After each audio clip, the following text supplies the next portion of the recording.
Hey everyone, and welcome back to the GD&T Master Course. Today, we're tackling Lesson 10, Cylindricity. Now, if you've been following along with us, you know we've already covered the basics of 2D form controls. But today, we're leveling up. We are diving headfirst into mastering 3D surface controls, specifically looking at how to govern an entire cylindrical surface. So, grab your notes, because really understanding this concept is going to completely change how you approach high-precision mechanical design. Okay, here's our roadmap for today's explainer. We'll start with understanding cylindricity basics, then move into comparing GD&T form controls, drafting and applications, inspection and measurement, and finally, wrap up with manufacturing and mistakes.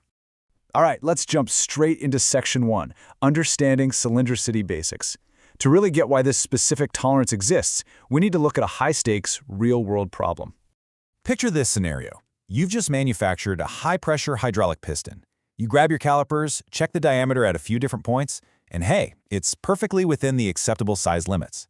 You look at a cross-section, and it appears perfectly round. So you assemble the whole hydraulic unit, send it out into the field, and it fails almost immediately. High-pressure fluid is leaking right past the seals. How is that even possible, when your size dimensions were spot on? Well, the answer comes down to hidden 3D form errors.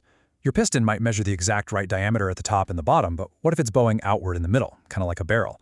Or what if it's pinching inward, like an hourglass? Or maybe it has a slight taper. These hidden errors mean your seal isn't going to maintain uniform contact across the entire stroke, and that allows fluid to escape. This is exactly where our standard 2D dimensional tolerances just fall short.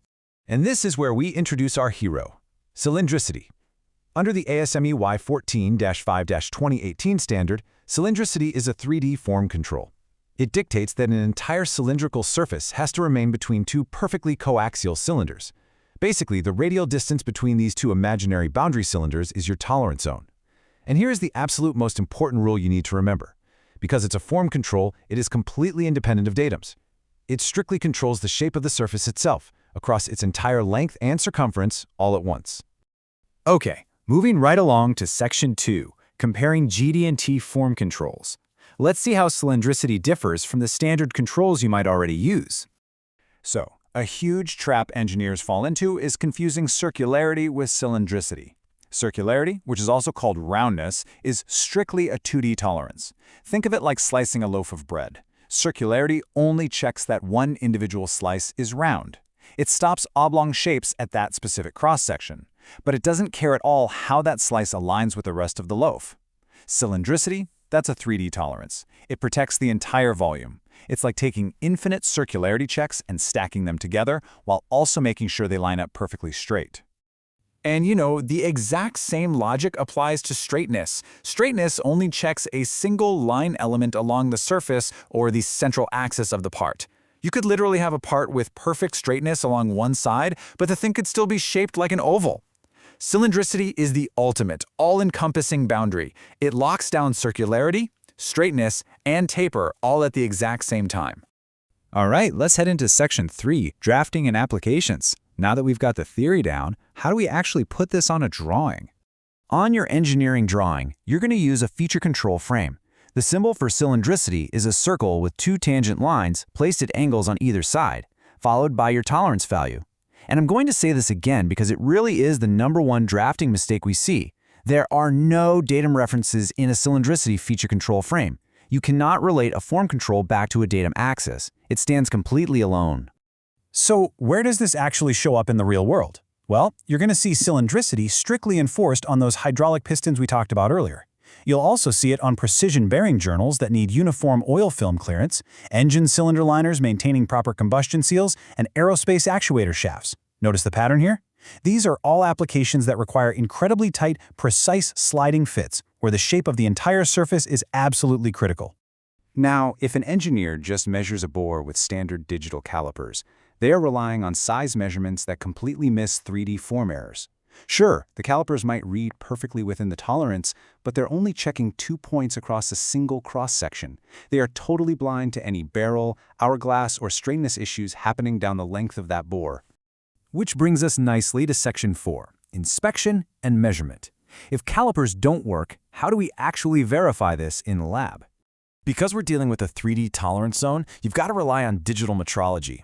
Usually, an inspector brings the 3D CAD file into specialized software and creates an automated plan for a coordinate measuring machine, or CMM.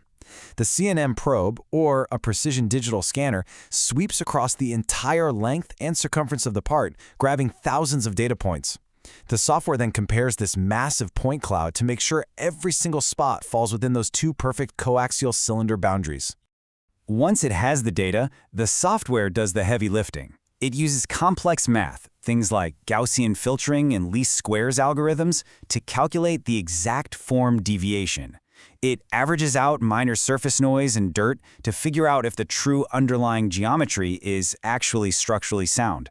It is incredibly precise, but as you can probably guess, it takes time and some very expensive equipment. Let's wrap things up with Section 5, Manufacturing and Mistakes. It's crucial to understand how these parts are actually made. Manufacturing these parts involve intense processes: turning, precision grinding, honing. The massive forces in heat can cause material stresses and thermal distortion, and that leads to the biggest drafting pitfalls. We already talked about confusing it with circularity and the illegal use of datums, but honestly, the most costly mistake is over-tolerancing. Because cylindricity requires a CMM to inspect, throwing it on a feature that doesn't truly need strict 3D control is a super fast way to blow up your manufacturing and QA budgets. You've always got to balance the functional need against the cost of inspection. I want to share this really fantastic industry insight from an engineering veteran. They pointed out that a huge mistake is using cylindricity instead of total runout. Look, if your part is rotating around an axis during service, like a spinning motor shaft, total runout is very often the smarter choice. Runout connects the surface form back to a datum axis of rotation, which matches how the part actually works, and it's way easier to inspect on a lathe with a simple dial indicator. You should really reserve cylindricity for those static, sliding fits where independent surface perfection is a must. So let's bring it all together. What are our key takeaways here? Cylindricity is a super powerful 3D tolerance zone made of two coaxial cylinders. Think of it like an umbrella that controls straightness, roundness, and taper all at once, without relying on any datums. It is the absolute ultimate solution for high-precision sliding fits, which, by the way, is exactly how we solve the mystery of that leaking hydraulic piston from earlier. But remember, with great tolerancing power comes great inspection costs, so use it wisely. Before we wrap up, I want to leave you with a question to think about for your own designs. Did you over-tolerance your last rotating part? Could you have gotten away with total runout instead of an expensive cylindricity callout? It's definitely something to think critically about on your next drawing. Thank you so much for joining me for Lesson 10 of the Master Course. Next time, we're shifting gears entirely as we dive into profile of a line and introduce profile controls. It's going to be a good one, so you won't want to miss it. See you then.